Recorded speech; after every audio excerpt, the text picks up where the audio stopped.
La vida es un juego de amor. Disfrútalo.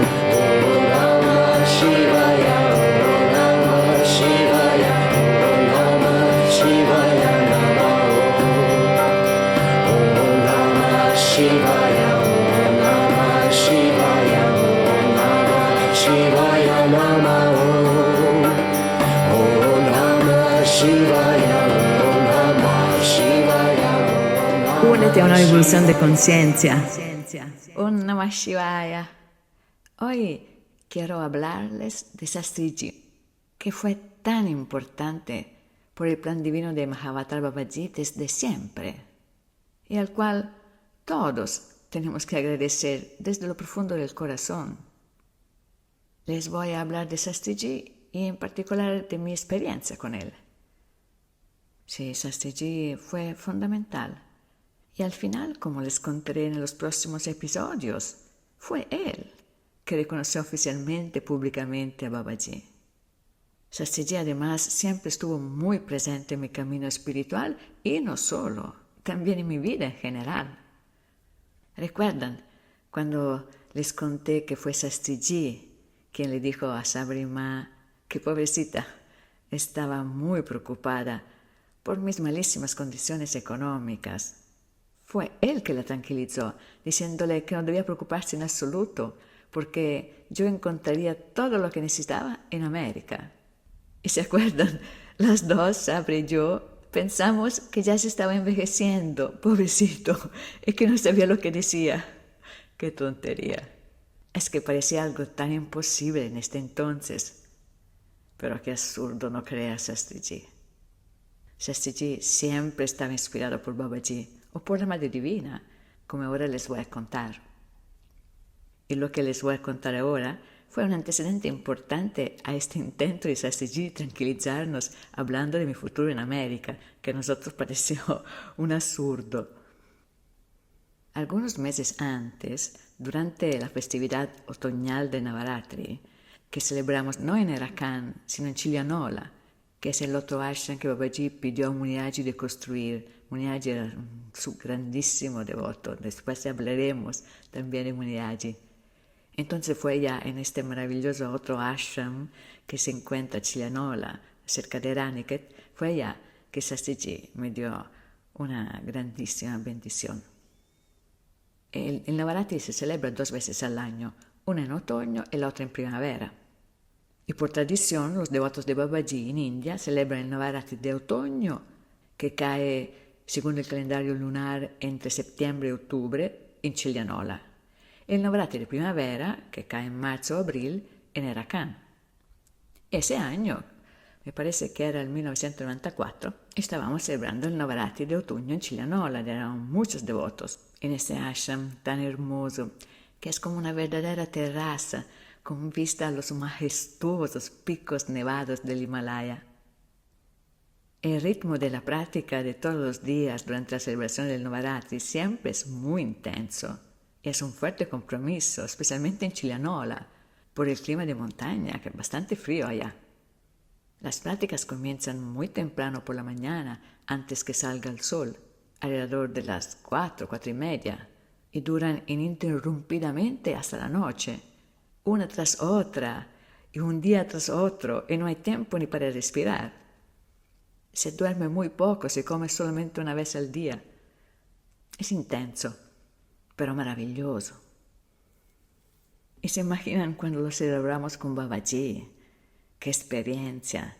Y después, cuando Babaji ya se fue, lo seguimos celebrando con Shastriji y con Muniraji.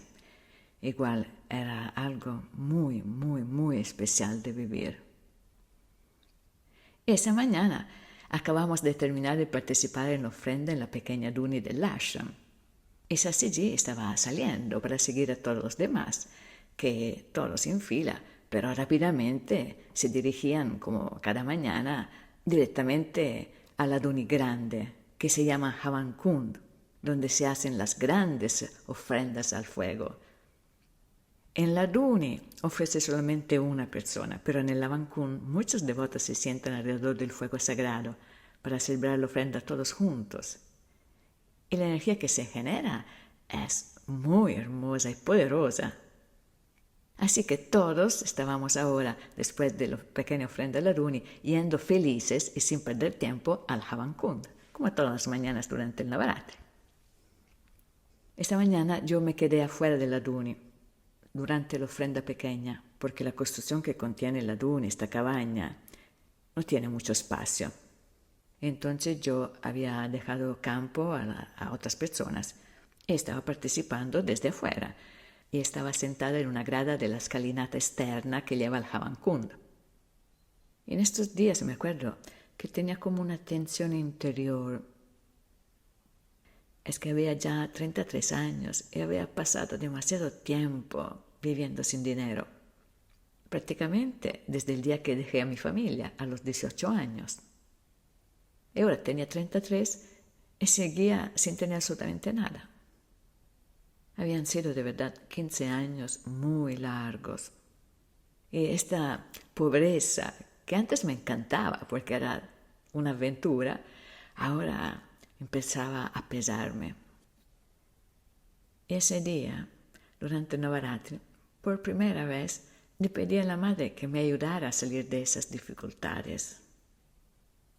Y cuando el Shastriji terminó de hacer la pequeña ofrenda al fuego, salió de la Duni. Y yo todavía estaba allá, en esta grada, afuera, esperándolo para seguirlo mientras iba a la Havankund. Así como se hace, para mostrar mi respeto, mi cariño. Y cuando se acercó, yo, para dejarle el campo, salté hacia atrás sobre un murito para permitirle pasar.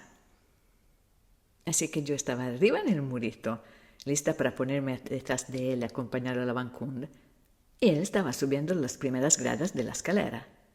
Y en un segundo llegó rápidamente justo debajo de mí. Cuando llegó a mi grada, se paró y me miró directamente a los ojos.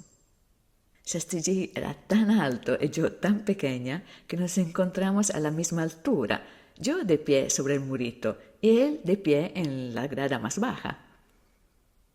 Entonces estaba enfrente de mí y me miró directamente a los ojos y con la dulzura divina de la voz de la madre me dijo: «Tú siempre me has servido, me acordaré de ti». Simplemente en este momento Shastriji era la madre. Y así fue, como ella dijo, y no podía ser diferente, porque si te pones en las manos de la madre y confías en las bendiciones de Babaji, te llegará todo lo que necesites para tu camino, tu karma yoga y tu servicio al mundo. Y todo esto te hará finalmente, establemente feliz. De hecho, como saben, como ya había dicho Shastriji, mis dificultades desaparecieron por la gracia de la Madre Divina cuando llegué milagrosamente a Estados Unidos en 1999, 5 años después. 1999 en Estados Unidos y un par de años más tarde en Costa Rica. En América ahora hay una maravillosa familia espiritual de yogini y yogi, de mis estudiantes, que son increíbles, que están haciendo un cambio profundo en sí mismos, con la mejor voluntad, siguiendo las enseñanzas de Babaji a la letra y colaborando en la revolución. Y todo esto, como dijo Jesús, como prioridad en su vida. Y en esta manera están de verdad ayudando a mejorar este mundo. Entonces, ¿ven? Ahora tengo todo lo que necesito para continuar con mi karma yoga, de divulgar el mensaje de Babaji al mundo. Bueno, en estos últimos 8 años, al mundo que habla español. Pero antes, por muchos años, como saben, me dedicaba a enseñar sobre todo a jóvenes italianos. Y recuerdo un momento muy especial, profundamente especial con Shastriji y algunos de mis estudiantes italianos. Durante uno de mis viajes a la India con estos jóvenes en 2003, la familia de Shastriji me permitió regresar a su casa con este grupo de 15 personas. Y tienen que saber que fue una gran concesión, porque ya no permitían que los devotos fueran a su casa, ya que Shastriji se encontraba en un estado de aparente inconsciencia. Alguien usó la palabra coma. Incluso Munirachi me había dicho por teléfono que sería mejor no ir, porque no nos iban a recibir. No estaban permitiendo a nadie visitar a Sestigi en aquellas condiciones tan precarias, pero no fue así. Sestigi ya tenía 97 años y llevaba varios meses inmóvil en su cama, una cama rígida, sencilla, de madera. Y hacía ya 3 meses que no comía ni bebía. Una condición clínica prácticamente imposible para un ser humano, porque en realidad era una forma de samadhi, de unión mística con un Dios, con Babaji. Y no tengo palabras para agradecer a su hijo primogénito, Chandradev, por haberme concedido este privilegio. Cuando llegamos con nuestro minibús alquilado, él nos hizo acomodarnos en la sala grande, donde todos nos sentamos en las sillas que estaban dispuestas todas alrededor de las 4 paredes. Y allí nos quedamos todos haciendo japa, en completo silencio, por lo menos 1 hora. Solo después, Chandradev vino a llamarnos y pudimos entrar uno por uno en el cuarto en penumbra de Shastriji. Y nos sentimos completamente envueltos por su energía mística y la paz que emanaba de su ser. Allá, completamente inmóvil, con los ojos cerrados, acostado sobre su cama. Y todos seguimos haciendo japa, sabiendo que era la única manera de ser al menos un poco dignos de esta bendición tan especial, de este privilegio. La mente debía estar completamente tranquila e iluminada por el poder del mantra para no perturbar la magia de este momento. Y después de un tiempo, como una media hora, Chandradev nos llamó con un gesto de la mano y llegó el momento de irnos. Yo llevaba conmigo uno de mis libritos sagrados, donde había transcrito a mano en Devanagari y luego también en letras latinas todo el texto de un libro dedicado a la Madre Divina escrito por Shastriji y que leía todos los días como práctica espiritual. El título original es Erakandi Saptasati. Y yo salí última del cuarto de Shastriji, pero apenas afuera me di cuenta de que había dejado el Erakandi Saptasati sobre su mesita de noche. Así que inmediatamente volví a entrar en la penumbra de la habitación. Shastriji estaba solo en ese momento y yo me acerqué y con toda la delicadeza de la que soy capaz, tomé el librito para no disturbarlo. Y en ese momento, cuando estaba inclinada sobre él, con mi rostro frente al suyo, muy cerca, él abrió los ojos y me miró. Mi corazón casi explotó de emoción. Y Shastriji me preguntó, por qué no lograba ver en la penumbra. ¿Con he? ¿Qué significa quién es? Y yo contesté, soy Titiji, Shastriji. Titi era el apodo, el nombre familiar que me había dado uno de mis hermanos mayores cuando yo era recién nacida y él tenía solo 2 años. Y no podía pronunciar mi nombre completo, que es bastante largo. Este apodo, este nombrecito, se quedó conmigo. En realidad a mí me gustaba tener un nombre corto y sencillo. Así que en las situaciones como informales yo me presentaba así, con el nombre de Titi. Y entonces también en India me llamaban Titi, incluso Babaji me llamaba Titi. Pero cuando crecí, cuando llegué a los 30 años más o menos, los indios de Rakan le añadieron el Ji como forma de respeto. Así me llamaban Titiji y a mí me salió a responder Titiji, pero inmediatamente me arrepentí, pensando que hubiera sido mejor decirle Titi y mostrar más humildad ante el gran Shastriji. Es que lo dije sin pensar. Entonces, mientras yo estaba allá tan cerca a Shastriji, pensando todas estas cosas absolutamente inútiles, él me miró, sonrió y puso su mano sobre mi cabeza para bendecirme. En ese momento, Chandradev regresó a buscarme. Yo tenía lágrimas en los ojos. Miré a Sastigi por última vez y salí. Y afuera recuerdo esta luz deslumbrante del sol de Rajasthan. No pude soportar la presión emocional y estallé en llanto. Y no lograba dejar de llorar, ni siquiera cuando después estaba sentada en este autobús con mis estudiantes, que estábamos regresando a Delhi. No logré dejar de llorar. Era tan triste que Sastigi estaba dejándonos. Un momento triste pero maravilloso. Y es hermoso ahora revivir estos momentos tan especiales con ustedes. Babaji había hecho que olvidara este librito sagrado sobre la mesita de noche de Sastigi.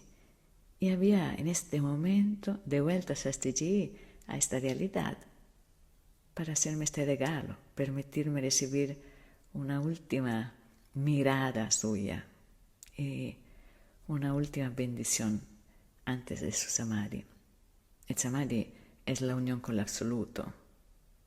Una persona iluminada no si dice que muere, entra en samadhi. Y Sastigi entró en samadhi unos días después de estos hechos.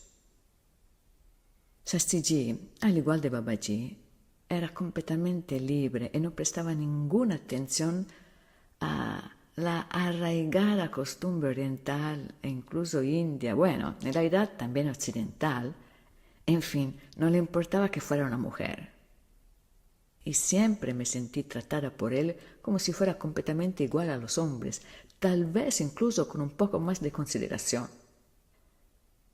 Y me dejaba quedarme en su casa durante periodos largos, todo el tiempo que quisiera, de hecho. Y también apoyándome en la ofrenda al fuego, que es una ceremonia que por tradición solo los hombres lo hacen. Y confiándome varios mantras que yo recibía con un gran honor y también con un gran sentido de responsabilidad. Y recuerdo una vez que él me dijo que quería darme unos mantras secretos y que nunca debía revelarlos a nadie, que eran mantras especiales para usar en la ceremonia en la que se debe cerrar un templo para siempre. En esta situación, no sé por qué, instintivamente rechacé con vehemencia. Fue un impulso. Tal vez no quería estar presente en la eventualidad de que tuviéramos que cerrar tristemente un templo para siempre. Y él insistió, pero yo seguí rechazando con firmeza. Estaba decidida a no aceptar este honor tan extraordinario. Era un honor que en alguna manera me podía hacer sentir especial, diferente, única, indispensable, porque nadie más conocía estos mantras. De la manera en que insistió, pensé que lo volvería a intentar el día siguiente, o al menos antes de que dejara su casa. Pero, en realidad, nunca más mencionó el tema, y tuve la sensación de que en realidad Sastigi apreció mi rechazo. Para mí, recibir los mantras para cerrar un templo había significado varias cosas. Primero, que el templo estaría en Occidente, porque en India seguramente alguien más lo podía hacer. Seguro no yo, que era una chica italiana. Segundo, porque el cierre seguramente sería debido a un fracaso. Y eso ni siquiera lo quería imaginar. Porque un fracaso así solo podría ser el resultado de una falta de confianza en Babaji por parte de sus devotos y también de una carencia de karma yoga. Porque yo siempre supe, todavía tengo la certeza de que con el poder del karma yoga, las bendiciones de Babaji, todo es posible y todo tiene éxito. Y de hecho esto pasó. Cuando los devotos de Babaji en Italia me llamaron de vuelta a mi país y me pidieron que regresara al hermoso ashram di Cisternino, en Puglia, al sur de Italia, pasó exactamente esta situación. Porque, lastimosamente, con el dolor de todos, habían tenido que cerrar el templo, con las murtis adentro.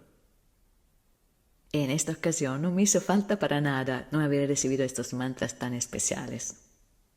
Lo que pasó fue que regresé inmediatamente desde Costa Rica con unos 20 de mis estudiantes de todo el mundo.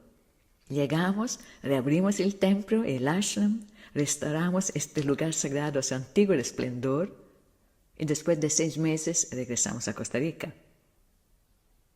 Este templo era y todavía sigue siendo un lugar muy, muy, muy importante para la energía del planeta. De hecho, Babaji había dicho que este ashram sobreviviría a la gran e inevitable destrucción para continuar su función de poderosa dínamo de energía espiritual en la nueva era futura que nos espera. Entonces no se ocuparon los mantras para cerrar el templo, porque confiando en Babaji y con un inmenso karma yoga se resolvió todo. Y ahora, por gracia de Babaji, este ashram y este templo maravilloso siguen abiertos. Tal era la confianza que Shastriji tenía en mí cuando todavía estaba vivo, estaba con nosotros, que una mañana, en el verano de 1999, entonces 4 años antes de su samadhi, recibí en mi casa una llamada de Chandradev, su hijo mayor. Y me llamó a Chandradev porque él hablaba inglés de manera un poco más clara que su padre, que ya estaba un poco simpáticamente desdentado y no se le entendía muy bien. Chandradev me llamó para decirme que Shastriji quería que fuera a Estados Unidos porque lo habían contactado desde una ciudad del norte del estado de Nueva York y allá decían que había un joven que había declarado públicamente de ser Mahavatar Babaji. Y Shastriji quería que fuera yo a ir para ver si realmente era Babaji, y todos saben que a Shastriji le toca reconocer oficialmente a Babaji. Pero Shastriji a través de Chandradev me estaba diciendo que se sentía demasiado viejo para hacer un viaje así, tan largo. Y me dijo Chandradev, Shastriji te pide que vayas tú a Estados Unidos y verifiques. Solo si tú confirmas que crees que es Babaji, lo reconoces en alguna manera, entonces Shastriji planeará ir. Yo dije inmediatamente que sí, y que podían contar conmigo. Pero cuando terminó la llamada, le dije a Babaji, Babaji, tú sabes que no tengo nada de dinero, así que organiza tú este viaje. Y después de unos días recibí otra llamada, esta vez de una devota americana que vivía en Santa Fe, en Estados Unidos. Ella llamaba en nombre de un jefe, Hopi, que yo había conocido donde ellas unos meses antes, en Santa Fe. Esta chica me dijo que la tribu iba a celebrar el próximo eclipse solar del 11 de agosto de una manera muy especial y que este jefe deseaba que yo lo celebrara con ellos y que el plan de ellos era hacer una colecta para pagarme el tiquete de avión y que yo no tendría que preocuparme de nada. Así fue como Babaji me envió a Estados Unidos. Increíble. Mi confianza era absoluta. Ahora tenía el vuelo pagado de ida y vuelta, pero ¿cómo iba a ser para llegar al pueblo donde se encontraba este supuesto Babaji, cerca de la frontera con Canadá? Serían varias horas en coche de Nueva York. ¿Cómo iba a alquilar un coche? De todos modos, llamé el número americano que Chandra me había dado por teléfono y avisé que estaba por llegar. Fijé con ellos una cita precisa. El día establecido subí al avión. En esta época existía un vuelo directo de Pisa a Nueva York. Pisa está muy cerca de mi casa. Entonces era muy fácil llegar a Nueva York. Y no se puede imaginar junto a quién había decidido Babaji que me sentara. Allí donde yo tenía que sentarme estaba sentado un amigo querido de mi hermano menor. Este chico en los últimos meses venía a menudo al Dham a mi casa en el bosque a ayudarme con los trabajos más pesados. Era una persona maravillosa, Stefano, con un gran corazón. Y era justamente Stefano quien estaba sentado en el asiento junto al mío. No sé quién estaba más feliz de ver al otro. Él estaba yendo a Nueva York, pero no tenía planes. Estaba como escapando del aburrimiento de agosto en Livorno. Y cuando me vio estaba súper feliz. Y todo entusiasta se ofreció a acompañarme en mi aventura. Primero tenía que hacer una visita rápida a una amiga que acababa de tener un bebé en Manhattan y después podíamos tranquilamente ir a buscar a esta persona que decía ser Babaji. Y no fue difícil encontrar la casa, pero cuando llegamos estaba vacía.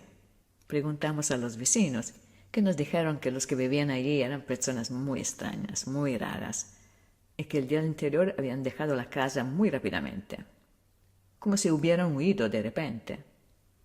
Pero allá había quedado la energía de ellos y era evidente que no era para nada una energía santa.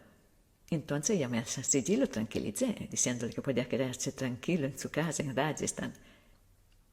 Entonces Stefano, que quería divertirse, disfrutar de este tiempo que tenía ahí conmigo, me propuso irnos a dar un buen paseo por Canadá. Y así al final Babaji me regaló también unas vacaciones maravillosas y totalmente inesperadas. Babaji es fantástico. Cuántos milagros grandes y pequeños hace Babaji a nosotros todos. Como les estaba contando en los episodios precedentes, Babaji hacía muchos milagros. También en la manifestación anterior del viejo era Mahavatar Babaji. Y el nuevo también, pero Babaji es eterno, eternamente hace milagros.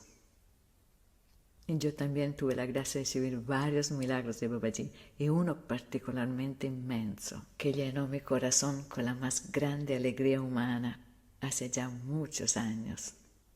Regresamos atrás en el tiempo porque era en 1988, cuando Sabrima y yo regresamos a Italia desde la India. Sabrima, mi primera Cheli, mi primera discípula, que siempre estaba como una madre para mí, me protegía, me cuidaba, un día se encontró al borde de la muerte. Sabrima recibió este nombre espiritual de Shastriji. Creo que es el único nombre espiritual que Shastriji ha dado. No conozco a ningún otro devoto que haya recibido un nombre de él. Pero Sabri, que se llamaba Ivana, solo lo quería de él. Y se lo pidió un día cuando estábamos viviendo en su casa en Rajgarh. Fue fantástico. Shastriji, que en este momento estaba de pie frente a nosotros, muy alto, aunque ya algo encurvado por la edad, la miró y gritó con fuerza, pero con una sonrisa de alegría: ¡Sabrima! Y en este instante, en este preciso momento, no sé cómo, recordé perfectamente quién era Sabrima, esta santa yogini con ese nombre difícil, diferente, que era un personaje de Ramayana que muy pocos conocen. Y era el nombre perfecto para Ivana, porque la Sabrima de Ramayana era una yogini ermitaña que vivía en la espesa selva de la India y era una ferviente devota de Dios en su forma de Rama, que en este momento estaba vivo, y todo eso es lo que vivía Ivana. Y Sabrima, esta santa yogini, hacía su sadhana, pero peculiar de ella era que conocía todas las hierbas silvestres, las plantas espontáneas, y su karma yoga era recogerlas y cocinarlas para su guru. Ella se dedicaba alma y cuerpo siempre a su guru, cocinar, lavar, coser la ropa para él, con mucho, mucho, mucho amor. Y esto era exactamente lo que hacía Sabrima conmigo. Y ella también es ferviente devota del señor Rama. Vivimos juntas en la naturaleza más salvaje de la India, en todo lado, y ella siempre se encargaba de mis necesidades básicas, mientras yo me dedicaba por completo a la práctica espiritual y al karma yoga más pesado. Bueno, pero volvamos a este momento dramático en el que Sabri estuvo a punto de morir. No, espera, primero tengo que contarles algo más, para que se entienda mejor esta historia. Cuando encontré a Babaji la primera vez, que fue en un cuerpo diferente a lo que estaba oficialmente en Erakan, yo lo encontré a Katmandú, en Nepal, y tuve una experiencia mística, única, que me llevó a un estado estático, en el cual sentía la presencia de Babaji en todo lado. Pero en ese estado tan místico, no podía entender el dolor de las personas, me sentía lejos de ellas. Eso no tenía ningún sentido para mí. Y cuando regresé a Italia, pedí a Babaji de quitarme esta dimensión de la conciencia, porque lo que sentía yo en mi corazón era precisamente ayudar a los demás, a las personas que sufren, especialmente si sufrían un vacío espiritual, lo que sufría yo antes de conocerlo. Yo quería ayudar a todas las personas que estaban buscando una salida de la trampa de la mente y del dolor que la mente inevitablemente crea cuando no se tienen herramientas espirituales para purificarse. Entonces, a los 23 años, pedí a Babaji de regresar, entre comillas, normal. Pero cuando Babaji me escuchó y me hizo regresar poco a poco a una conciencia normal, en este momento no podía soportar la distancia que sentía con Babaji. Ya no lo veía en todas partes, ya era todo diferente, ya sentía otra vez el dolor de la separación de él. Y era demasiado doloroso vivir así. Entonces, yo que era muy joven, no encontré otra manera de liberarme de esa situación tan enredada que desear dejar el cuerpo y regresar a él. Así fue que le pedí a Babaji que me diera la gracia de poder dejar este cuerpo. Babaji siempre respondía a mis súplicas, siempre estaba en contacto conmigo. Me hacía escuchar su voz dentro de mí. Y cuando era muy joven, al principio de este camino, me guiaba diciéndome lo que tenía que hacer. Y esta vez me dijo claramente que sí. Me dijo que aceptaba mi ruego y que yo dejaría el cuerpo después de 4 años. Cuando escuché su voz hacer esta promesa, estaba desesperada. ¿Cómo 4 años? Es un tiempo inmenso. Yo quería dejar el cuerpo en unos días, en unas semanas al máximo. Era muy impaciente cuando era joven. Es que sentía que no podía soportar esta distancia aún aparente, pero estaba viviendo sin sentirlo constantemente en mí, sin verlos en todas partes, y eso no podía durar otros 4 larguísimos años. Pero obviamente acepté sus palabras, y después de un tiempo, cuando encontré a Sabrina, yo todavía estaba muy triste para esto, y le dije que no debíamos perder tiempo, que ella tenía que apurarse a aprender lo que ella estaba enseñando. Apurarse y seguir el camino con coraje y determinación, porque yo no tenía mucho tiempo. Entonces le conté todo. Y lo que pasó cuando yo le conté esto a Sabrina, yo lo supe después del trágico episodio que estoy a punto de contarles sobre la agonía de Sabri. Lo que pasó fue que cuando Sabri supo que yo había pedido dejar el cuerpo, en su corazón le dijo a Babaji: «No, Babaji, llévame a mí. Ya tengo más de 40 años, puedo dejar el cuerpo, pero ella no. Es joven y su vida y su misión son muy importantes para este mundo. Llévame a mí en su lugar». Esto fue lo que pidió Sabrina, que yo no sabía. Cuando llegó el momento que pasaron los 4 años, yo no me di cuenta. Estaba con Sabri en un bosque en Toscana, cerca de la playa de Pisa, en el Mediterráneo. Estábamos sentadas meditando, pero empezamos a tener un poco de hambre y no teníamos nada para comer con nosotros. Entonces decidimos regresar al carro. Y cuando estábamos caminando en el sendero, Sabri vio un hongo muy hermoso, grande, con un aroma que recordaba un poco al de una rosa marchita. Sabri, cada vez que veía algo así bello de la natura, se alegraba muchísimo. Entonces dio un salto de alegría diciendo: «Mira este hongo, está muy bueno». Lo recogió y comenzó a comerlo crudo, tan salvaje como era ella, y sobre todo muy segura de sus conocimientos botánicos, que nunca la habían traicionado hasta entonces. Pero me dijo, como con una sensación interior: «Mejor que no lo pruebes, porque con los hongos en realidad nunca se sabe. Quizás me dé un poco de dolor de estómago. Vamos a buscar algo más seguro para comer». Y de hecho, ese hongo no era comestible en absoluto. Era el más peligroso que crece en esas zonas, la amanita falloide, que es mortal. Sin embargo, este preciso hongo que encontramos era engañoso porque tenía un color diferente al habitual. Sabri conocía perfectamente las amanitas falloides, pero aquel hongo tenía un color diferente.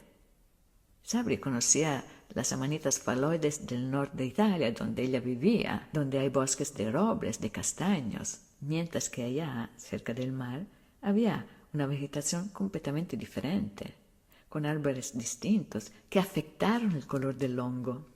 Así que el sombrero de este hongo tenía un color un poco rojizo, que nunca tiene normalmente una manita falloide. Bueno, entonces nos paramos a comer un sándwich, pero lo comí solo yo, porque ella me dijo que no se sentía muy bien del estómago. Y después seguimos manejando hacia el sur.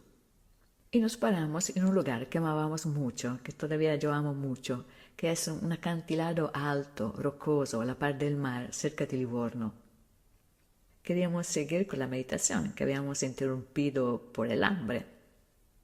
Ya casi era el atardecer, era maravilloso meditar sentadas en estas rocas. Entonces empezamos a bajar, el camino era muy rocoso, muy complejo e empinado. Y después de 10 minutos llegamos a un lugar completamente aislado, perfecto para la meditación. Pero cuando llegamos a unas rocas que nos gustaron, nos sentamos y Sabri empezó a sentirse mal. Comenzó a tener mareos, comenzó a sudar demasiado y se acostó de espaldas. Y yo sentí que la situación era grave. Y era un problema. ¿Cómo podía yo transportarla de nuevo allá arriba al carro? Y no había nadie, estábamos completamente solas. No se veía ni una barca en el horizonte. Bueno, solas no, siempre estaba allí con nosotros. Pero qué preocupación. A Sabri, a menudo, en situaciones diferentes, le pasaba de tener hipoglucemia y ahora tenía todos los síntomas. Hipoglucemia, la peligrosa caída de azúcar en la sangre. Me parecía que se estaba desmayando y me dijo con una voz muy débil: siento que la muerte se acerca.